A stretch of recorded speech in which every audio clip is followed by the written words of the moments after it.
Welcome to week 34 of CSONS at home.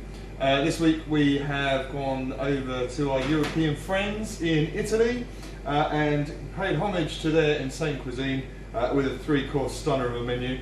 I say it to everyone every week, I think it's my favourite menu so far, but this is definitely up there with the ones that I just want to devour right now. So anyway, Josh will introduce you to them.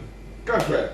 So, our first dish is basically gnocchi and squash, sort of cooked in butter with some delicious pearl-lace blue cheese, deep fried sage and a walnut and red onion, sort of vinegary kind of salsa-y thing to finish it off. That's that.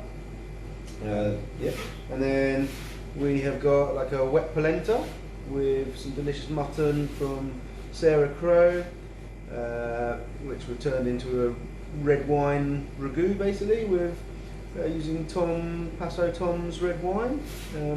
Bit of roast cabbage on there, some Berkshire cheese and garlic parsley. It's pretty delicious, I should say. And then Kelly's been up to her usual tricks with pudding. So it's tiramisu, as one of my favourite puddings ever of all time. Our one's a proper tiramisu. We make the sponge ourselves. We also make a sabayon to do it the traditional proper way. So it's really light and airy. Just to elevate it to another level and make it more of a restaurant standard dessert, you know, we've pimped it up with some snaps. I mean, look at these things.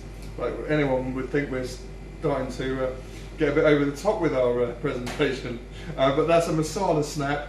We've got chocolate and as a coffee liqueur that we've made using 100 House espresso. Proper tasty. Order now. Yum.